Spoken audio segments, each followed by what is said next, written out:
जरा सोचो, अगर मरने के बाद एक इंसान को मरे हुए लोगों को पकड़ने वाली पुलिस में भर्ती कर दिया जाए। कुछ ऐसा ही होता है निक के साथ। कहानी की शुरुआत में हम निक और रॉय नाम के दो पुलिस वालों को देखते हैं जो एक भयंकर मोटे आदमी को पकड़ रहे थे। लेकिन ये कोई आम इंसान नहीं है। ये छोटा टम्पू दीवारों पर चल सकता है और अपने वजन के हिसाब से इसकी फुर्ती कुछ ज्यादा नहीं हो रही। कुछ दिन पहले निक ने सोने से भरा एक बैग अपने घर के बगीचे में छुपा दिया था। वो अपनी खूबसूरत पत्नी जूलिया के साथ रहता है जो उसे बहुत प्यार करती थी। जूलिया के हिसाब से उसका पति एकदम ईमानदार पुलिस ऑफिसर है, लेकिन ईमानदार लोग बगीचे में सोना तो नहीं छुपाते। खैर निक ने भी ऐसा पहली बार किया है। उसे ये गड़बड़ घोटाला कुछ सही नहीं लग रहा था, तो उसने ऑफिस जाकर अपने पार्टनर बॉबी से कहा कि वो अपने हिस्से का सोना सरेंडर करने वाला है, लेकिन उसे चिंता करने की कोई जरूरत नहीं है क्योंकि वो उसका नाम नहीं आने देगा। इससे हमें पता चलता है कि निक के साथ इस हेरा फेरी में बॉबी भी शामिल था। तभी अचानक उन्हें ड्रग माफिया के ठिकाने की खबर मिली। वो तुरंत गाड़ी में उस जगह छापा मारने के लिए निकल पड़े,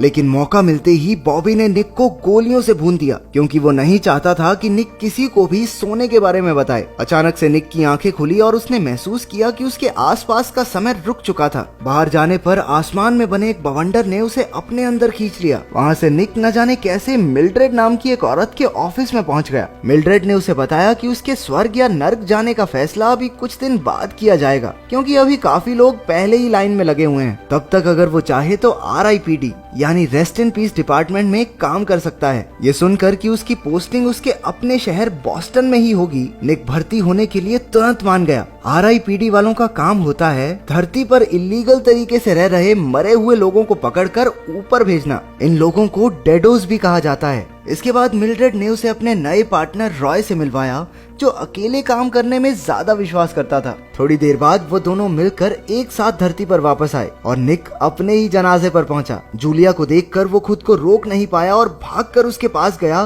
ताकि उसे सब कुछ सच बता सके, लेकिन वो उसे पहचान ही नहीं रही थी। वहाँ मौजूद पुलिस वालों ने उसे दूर हटा दिया। दरअसल धरती पर RIPD वाले एकदम अलग दिखाई देते हैं। रॉय एकदम खुर्राट बवाल लड़की था, जबकि निक एक बूढ़े चाइनीज आदमी जैसा दिखाई देता था। पहले मिशन पर रॉय ने बताया कि डेडोस अपने पीछे सुराग छोड़ते जाते हैं, जैसे मरे हुए पौधे, खराब इलेक्ट्रॉनिक डिवाइसेस वगैरह वगैरह, क्योंकि उनकी नकारात्मक ऊर्जा उनके साथ चलती है। वो दोनों स्टैनली नाम के एक आदमी से पूछताछ करने पहुंचे। वो उससे एक के बाद एक सवाल पूछते रहे और आखिरकार उसने अपना असली रूप दिखा ही दिया। निक उसे गिरफ्तार करने की कोशिश कर रहा था, लेकिन स्टैनली ने मौका देखकर उस पर हमला बोल दिया। इस सब में उसने अपना ही एक हाथ तक उखाड़ लिया। बाहर की तरफ भागते हुए वो सोने के टुकड़ों को निगलने लगा। निक ने उसे पकड़कर उसी के हाथ से उसे जबरदस्त चमाट दिए। उसके मुंह से निकले उन सोने के टुकड़ों को देखकर निक चौंक गया क्योंकि ये टुकड़े एकदम वैसे ही थे जैसे उसने बॉबी के साथ मिलकर चुराए थे। मौका देखकर उस डेडो ने फिर से निक पर हमला किया, लेकिन रॉय ने अपनी बंदूक से उसे उड़ा दिया। इसके बाद वो निक को उसकी पहले दिन की बेकार परफॉर्मेंस पर चिढ़ाने लगा। गुस्से में निक ने उसे चलती हुई बस के आगे फेंक दिया। बाद में निक ने रॉय को समझाया कि उन्हें इस सोने के बारे में पता लगाना चाहिए क्योंकि वो डेडो इसे बचाने की जी तोड़ कोशिश कर रहा था। अगले दिन रॉय निक को अपने एक डेडो खबरी एलियट के पास लेकर गया। निक ने उससे सोने के बारे में पूछा, लेकिन वो डेडो कहने लगा कि वो तो इस बारे में कुछ जानता ही नहीं। इसके बाद उन दोनों ने दूर से ही उस पर नजर रखने का प्लान बनाया। एलियट ने बॉबी को वो सोने का टुकड़ा पकड़ाया और वहाँ से निकल गया। अब इस केस में रॉय की भी दिलचस्पी बढ़ने लगी थी और वो दोनों मिलकर बॉबी का पीछा करते हुए निक के घर पर पहुंचे। इसके बाद बॉबी उनके गार्डन से वो सोने का बैग निकालता है जो वहाँ निक ने दबाया था। जूलिया के चेहरे से निक समझ गया कि ये सब देखकर वो कितनी निराश हो गई थी। दूसरी तरफ रॉय तो उस पर ही शक करने लगा। निक ने साफ सीधे तौर पर उसे समझाया कि ये सब उसने सिर्फ पैसों के लिए किया था, लेकिन वो ये बिल्कुल नहीं जानता था कि इस सोने का डेडोस से क्या संबंध है। वो दोनों बॉबी का पीछा करते हुए एयरपोर्ट पहुंचे जहां वो एक सूट बूट वाले आदमी से मिला। मौका मिलते ही वो उसे पकड़कर साइड में ले गए। उन्होंने उससे सोने के बारे में पूछताछ की, लेकिन कुछ हाथ नहीं आया। वो अचानक से उसी भयानक मोटे आदमी में बदल गया जिसे हमने कहानी की शुरुआत में देखा था। उन्होंने उसे पकड़ने में पूरी जान लगा दी, लेकिन ये छोटा टम्पू हाथ ही नहीं आ रहा था। वो पूरे शहर में तबाही मचाता घूम रहा था। वो उसे तो नहीं पकड़ पाए, लेकिन सोना उनके हाथ लग गया। जब वो वापस स्टेशन पहुंचे तो मिल्ड्रेड ने उन्हें बहुत डांटा क्योंकि उनकी वजह से एक डेडो दिन दहाड़े पूरी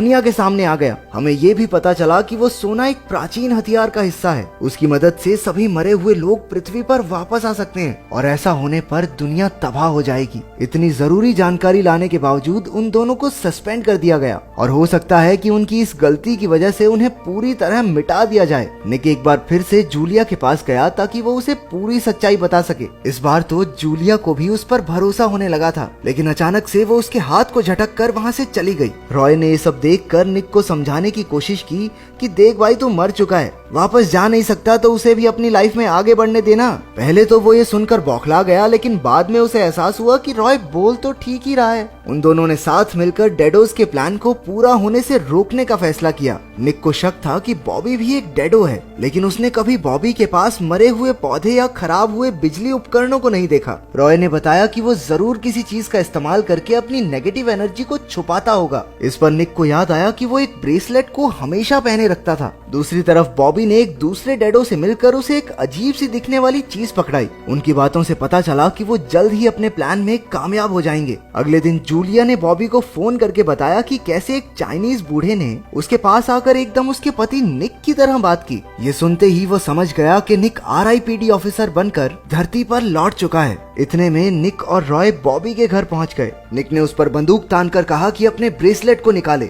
जैसे ही ब्रेसलेट हटा, उनके आसपास की चीजें सड़ने लगी। उसकी नेगेटिव एनर्जी इतनी ज्यादा थी कि उसने पूरे घर को बीच से फाड़ दिया। हैरानी की बात तो ये थी कि वो बड़े प्यार से उनके साथ स्टेशन चलने को तैयार हो गया। स्टेशन में और भी बहुत सारे डेडोस गिरफ्तार होकर आए थे। दरअसल ये उनका प्लान था ताकि वो स्टेशन में मौजूद सोने के टुकड़ों को वापस चुरा सकें। एविडेंस वाली तिजोरी खुलते ही बॉबी ने समय को धीमा करने वाले हथियार का इस्तेमाल किया, जिसे हमने बीती रात उनके पास देखा था। उसकी मदद से वो सारा सोना लेकर वहाँ से भाग निकले। रॉय ने गोली मारकर उस हथियार का असर खत्म कर दिया, लेकिन अब तो बहुत देर हो चुकी थी। डेडोस सरेआम गलियों में फिर रहे थे। बॉबी ने फोन पर मोटू चच्चा को बताया कि सारा सोना उनके पास आ गया है। उसका इशारा पाते ही बहुत से डेडोस उस रहस्यमय हथियार को बनाने में जुट गए। RIPD ऑफिसर्स और डेडोस के बीच जबरदस्त लड़ाई छिड़ गई। दोनों ओर से गोलियों की बौछार हो रही थी। अचानक आसमान में एक बवंडर बनने लगा, जिसे देखकर निक और रॉय समझ गए कि बॉबी उन्हें कहाँ मिलेगा। निक धूम स्टाइल में ऊपर से गिरती गाड़ियों और खतरनाक डेडोस से बचता हुआ बवंडर की तरफ बढ़ रहा था, लेकिन किसी को भी वहां तक पहुंचने के लिए मोटू चच्चा और उनकी गैंग का सामना करना होगा। उधर बॉबी ने अपने आदमियों से कहकर जूलिया को भी वहां बुला लिया।